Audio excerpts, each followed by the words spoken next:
ഇനിയൊരു ഓപ്പറേഷൻ സിന്ദൂർ ആവർത്തിക്കാൻ ഇന്ത്യ തയ്യാറാണ്. പക്ഷേ പഹൽഗാം ആവർത്തിക്കാൻ ഇന്ത്യ അനുവദിക്കില്ല. ജാഗ്രതയിലാണ് ഇന്ത്യൻ രഹസ്യാന്വേഷണ ഏജൻസികൾ. ആഗോള ഭീകര സംഘടനകൾക്കിടയിൽ കൂടുതൽ ഏകോപനത്തിലേക്ക് വിരൽ ചൂണ്ടുന്ന ഒരു സുപ്രധാന സംഭവ വികാസത്തിൽ പാകിസ്ഥാൻ ആസ്ഥാനമായുള്ള ലഷ്കർ ഇ തോയ്ബയുടെ ഒരു മുതിർന്ന തീവ്രവാദ കമാൻഡർ ഹമാസുമായുള്ള ബന്ധം പരസ്യമായി സമ്മതിച്ചു. അതിന്റെ ഉന്നത നേതൃത്വവുമായുള്ള കൂടിക്കാഴ്ചകളെ കുറിച്ച് സ്ഥിരീകരണം നടത്തുകയും ചെയ്തു.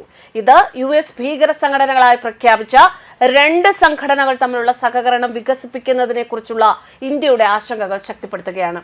അതുകൊണ്ട് തന്നെ ഇന്ത്യൻ രഹസ്യാന്വേഷണ ഏജൻസികൾ ജാഗ്രതയിലാണ്. ഭീകരതയ്ക്കുള്ള പരിശീലനം, ധനസമാഹരണം, പ്രചാരണ സഹകരണം എന്നിവ ഉൾപ്പെടുന്ന വിശാലമായ പ്രത്യയശാസ്ത്രപരവും പ്രവർത്തനപരവുമായ സഖ്യം അത് കെട്ടിപ്പടുക്കുന്നതിനുള്ള തന്ത്രപരമായ ശ്രമമാണ് ഇത്തരം യോഗങ്ങൾ സൂചിപ്പിക്കുന്നത് എന്ന് ഉദ്യോഗസ്ഥർ വിലയിരുത്തുന്നു. സംഭവ വികാസങ്ങൾ സൂക്ഷ്മമായി നിരീക്ഷിക്കുകയും ഇന്ത്യയുടെ ദേശീയ സുരക്ഷയെ ഇതൊക്കെ എങ്ങനെ ബാധിക്കുമെന്നും ഇന്ത്യ വിലയിരുത്തുന്നു. ലഷ്കറിന്റെ രാഷ്ട്രീയ മുന്നണിയായി വ്യാപകമായി കണക്കാക്കപ്പെടുന്ന പാകിസ്ഥാൻ മർക്കസി മുസ്ലിം ലീഗിന്റെ കമാൻഡറായ ഫൈസൽ നദീം 2024 ഖത്തറിലെ ദോഹയിൽ വെച്ച് മുതിർന്ന ഹമാസ് നേതാക്കളെ കണ്ടതായി നേരത്തെ റിപ്പോർട്ടുകൾ ഉണ്ടായിരുന്നു. അദ്ദേഹം അത് ഒരു വീഡിയോയിലൂടെ, അടുത്ത കാലത്ത് പുറത്തു വന്ന ഒരു വീഡിയോയിലൂടെ സമ്മതിക്കുകയും ചെയ്തു. പാകിസ്ഥാനിലെ സിന്ധ് പ്രവിശ്യയിൽ പ്രവർത്തിക്കുന്ന നദീം ജമ്മു കാശ്മീരിലെ പഹൽഗാം ഭീകര ആക്രമണത്തിന് പിന്നിലെ സൂത്രധാരൻ എന്ന് ആരോപിക്കപ്പെടുന്ന സൈഫുള്ള കസൂരി തന്നോടൊപ്പം ഉണ്ടായിരുന്നുവെന്നും സ്ഥിരീകരിച്ചിട്ടുണ്ട്. നദീം പറയുന്ന അനുസരിച്ച് രണ്ടുപേരും ഹമാസ് നേതാവ് ഖാലിദ് മഷാലിനെ അവരുടെ സന്ദർശന വേളയിൽ കണ്ടുമുട്ടി. ദക്ഷിണേഷ്യയിലും മിഡിൽ ഈസ്റ്റിലും പ്രവർത്തിക്കുന്ന ഭീകര ശൃംഖലകൾ തമ്മിലുള്ള ഏകോപനത്തിന്റെ നേരിട്ടുള്ള തെളിവാണ് ഈ വെളിപ്പെടുത്തൽ നൽകുന്നത് എന്ന് ഇന്ത്യൻ രഹസ്യാന്വേഷണ ഏജൻസികൾ നിരീക്ഷിക്കുന്നു. ലോജിസ്റ്റിക്സ്, പ്രചാരണ തന്ത്രങ്ങൾ, പ്രവർത്തന പരിചയം എന്നിവ പങ്കിടാൻ ലക്ഷ്യമിട്ടിട്ടുള്ള ഒരു വളർന്നു വരുന്ന സഖ്യത്തിന് ഈ അംഗീകാരം അടിവരയിടുന്നു എന്നാണ് വിശകലന വിദഗ്ധർ വിലയിരുത്തുന്നത്. ജനുവരി 7 പാകിസ്ഥാനിലെ ഗുജ്റൻവാലയിൽ ഹമാസ് മുതിർന്ന കമാൻഡർ നാജി സഹീറും ലഷ്കർ കമാൻഡർ റാഷിദ് അലി സന്ധുവും തമ്മിലുള്ള കൂടിക്കാഴ്ചയുടെ വിശദാംശങ്ങൾ റിപ്പോർട്ട് ചെയ്തതിന് ആഴ്ചകൾക്ക് ശേഷമാണ് ഇങ്ങനൊരു വെളിപ്പെടുത്തൽ പുറത്തുവരുന്നത്.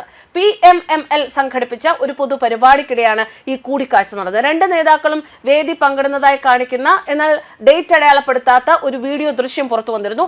അതിനുശേഷമാണ് ഈ വെളിപ്പെടുത്തലുകൾ പുറത്തു വരുന്നത്. ഫൈസൽ നദീമിന്റെ പുതിയ ഇത്തരത്തിലുള്ള ഒരു കുറ്റസമ്മതം ലഷ്കറിന്റെ എസ്റ്റാബ്ലിഷ് ആയിക്കൊണ്ടിരിക്കുന്ന ആ ഒരു ബന്ധത്തിന്റെ കൂടുതൽ സ്ഥിരീകരണമാണ്. ഹമാസും ലഷ്കർ ഇ തോയ്ബയും അമേരിക്കയും മറ്റ് നിരവധി രാജ്യങ്ങളും ഭീകര സംഘടനകളായി പ്രഖ്യാപിച്ചിട്ടുണ്ട് എന്നും അവ തമ്മിലുള്ള ഏതൊരു ഏകോപനവും ഗുരുതരമായ പ്രാദേശിക അന്തർദേശീയ സുരക്ഷാ പ്രത്യാഘാതങ്ങൾക്ക് വഴിവെക്കുമെന്നും തീവ്രവാദ വിരുദ്ധ വിദഗ്ധർ അഭിപ്രായപ്പെടുന്നു. പ്രാദേശികമായും ആഗോളതലത്തിലും FATF-ലും ഫിനാൻഷ്യൽ ആക്ഷൻ ടാസ്ക് ഫോഴ്സ് അതിലും മറ്റ് അന്താരാഷ്ട്ര സ്ഥാപനങ്ങളിലുമൊക്കെ കൂടുതൽ നിയമ നടപടികൾക്കായി ഇന്ത്യൻ ഇന്റലിജൻസ് ഹമാസ് ലഷ്കർ സഖ്യത്തെ സൂക്ഷ്മമായി നിരീക്ഷിക്കുകയാണ്. ഹമാസും ലഷ്കർ ഇ തോയ്ബയും തമ്മിലുള്ള ഏകോപിത മുന്നണിയിലേക്കാണ് വീഡിയോകളുടെയും പ്രസ്താവനകളുടെയും ഒക്കെ പുതിയ ചുവടുവയ്പ് വിരൽ ചൂണ്ടുന്നത് എന്ന് ഇന്ത്യ വിലയിരുത്തുന്നു. ആഗോള ഭീകര ശൃംഖലയിൽ അസ്വസ്ഥമായ ഒരു മാറ്റമാണ് ഇത് സൂചിപ്പിക്കുന്നത്.